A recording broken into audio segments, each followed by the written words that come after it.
Okay, welcome to our chapter 1, Probability for Industrial Engineering. So we have the lesson 2 under the chapter 1, the sample spaces and basic counting techniques. This is for the subject course of statistical analysis for industrial engineering. So to begin with our discussion, let's have the random experiment. A random experiment is an experiment that can result in different outcomes, even though it is repeated in the same manner every single time. It always has a random component. So ibig sabihin, the random experiment ay it it's a form of trial observation. So ibig sabihin, any form of repeated numerous numbers or times under the same condition. So ibig sabihin, lahat ng sample natin are equally given the chances. The outcome of an individual random experiment must be independent and identically distributed. It must in no way be affected by any previous outcome and cannot be predicted with certainty. So let's have the characteristic of an experiment. Number 1, the experiment is such that it is impossible to state a particular outcome, but we can define the set of all possible outcomes. So, ibig sabihin, pwede tayong mag-conclude kung ano yung magiging possible outcomes natin. So, possible, pero hindi siya exactly.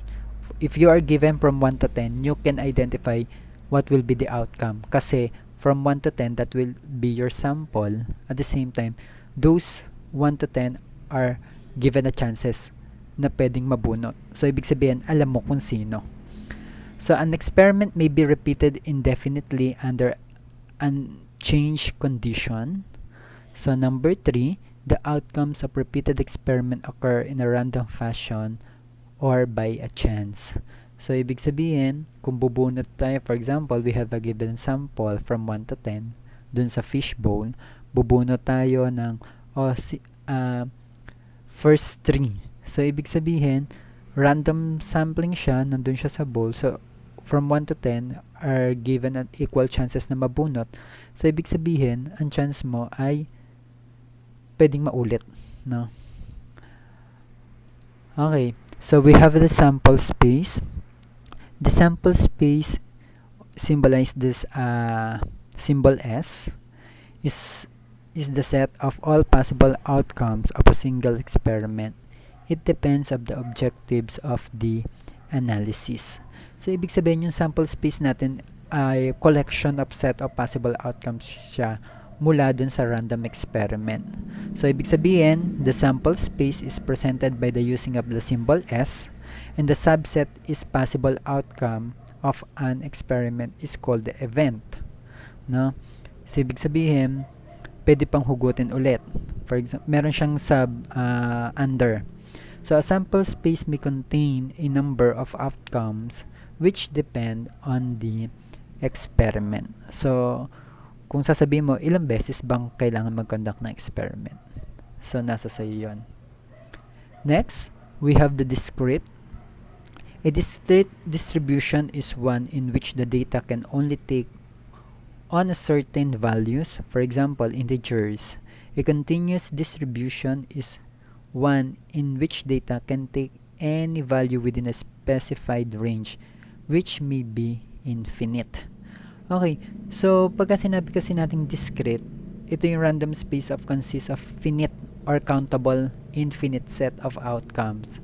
Ito yung nabibilang. For example, numbers of pages of a book, number of students enrolled in IE 204, and the number of correct answer in a quiz. So, ibig sabihin, you can identify the exact number. So, we have the continuous. So, a continuous random variable is a random variable where the data can take infinitely many values. For example, a random variable is measuring the time taken for something to be done is continuous since there are infinite numbers of possible times that can be taken. So, ibig sabihin, coming from the random space pa rin natin contains of different intervals. So, either finite or infinite intervals of real numbers. For example, we are computing for the time, length, weight, value, and area. So, ibig sabihin, when we are getting the exact we can get the exact numbers kasi continuous siya. There are something or meron silang mga decimal numbers, so we cannot identify the exact number of a given sample. So we have the experiments and sample spaces. The sample spaces of a random experiment is the collection of all possible outcomes. An event associated with a random experiment is a subset of the sample space. The probability of outcome is a number between 0 and 1. So, ibig sabihin, experiments refer for those who are classified as statistical random. O ito yung sample space natin, possible outcome of the experiment or event may be a subset of a sample space. Make sure lang these are denoted by the given notation, experiment, or the sample space. Yan. So, under the experiment and sample spaces, we have the counting techniques. So, under the counting techniques, we have the multiplication rule. If an operation can be performed in N1 or the sample population, ways and in for each of these, a second operation can be performed in N2 ways or sub 2. When the 2 can be performed in N1 or the sample 1 multiplied by the sample 2 ways. Furthermore, in an operation can be performed in N1 ways, and for each of these, a second operation can be performed in N2 ways. And for each of the first two or third operation can be performed in N3, and so on and so forth.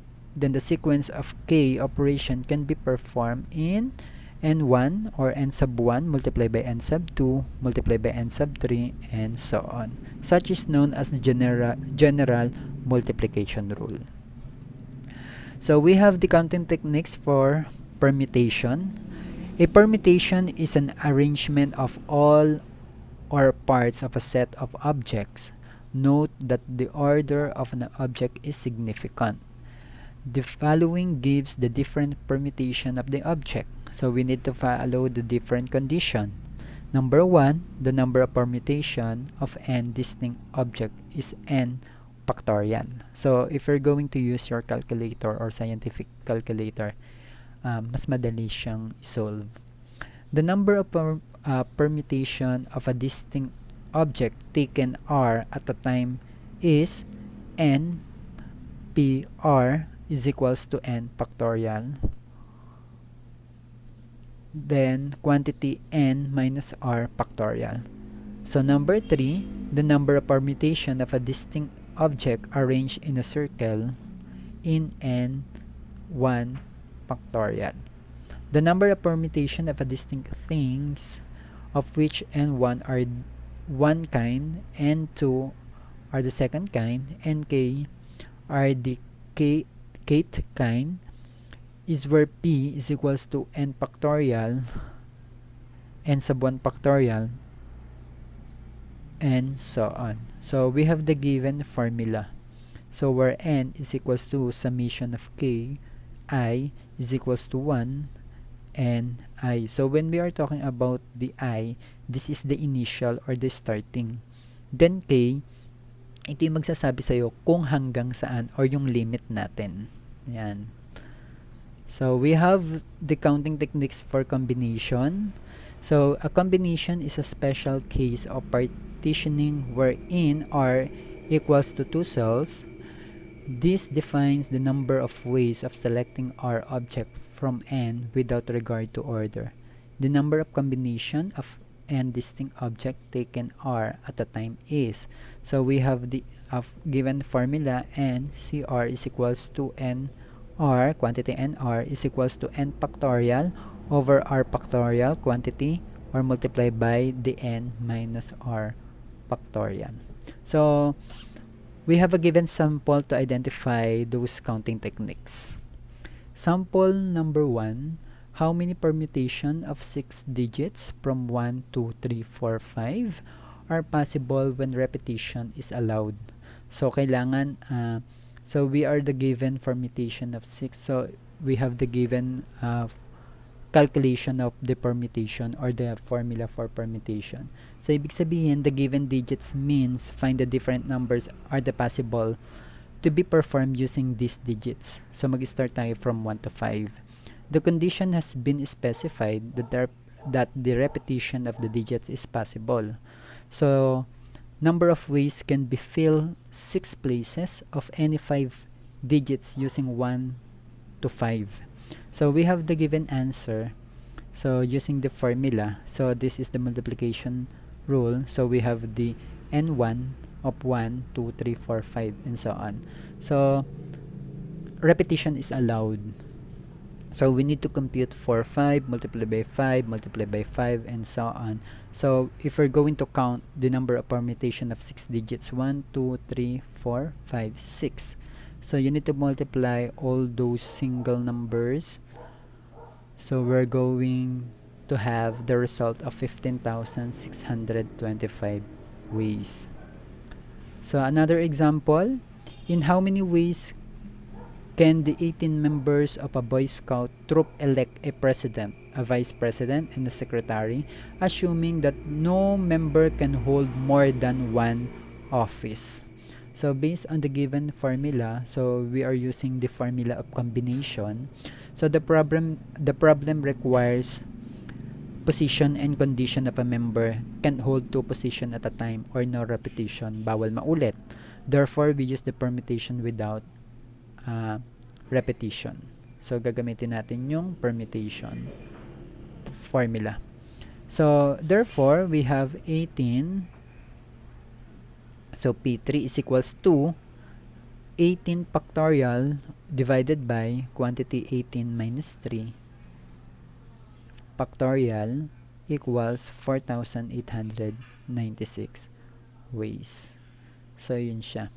So ano yung tinatawag nating 3? So yung 3 natin dito, this is the position. Yung pwede silang ma-elect. From what exact position or ilang beses siya pwedeng maulit. For example, we have the president, the vice president, and the secretary. So that is the 3. Assuming that there's no repetition. Okay? So last example. How many words can be made by using the letters of the word simpleton taken at all time? So we have the given formula of p factorial, no? So this is the example of one of the counting techniques, no? So we have the n factorial. So how many letters do we have? So simpleton, so simpleton is equivalent to 9 numbers. So therefore, so when we are getting the result, S is 1, I is 1, M is 1, P is 1, L is 1, E is 1, T is 1, O is 1, N is 1. So if we're going to count, how many S do we have in this word? 1. How many I? 1. So if you will notice, so the numbers of letters included below are only 1. So ibig sabihin, this is the combination of the letters, number of letters. So 1 is equivalent to 1, or the S. I is equivalent to 1, M, and so on. So the number of all letters is 9. So we're going to have the result of 362,880 words. So that's the end of our lesson 2. So thank you and have a nice day.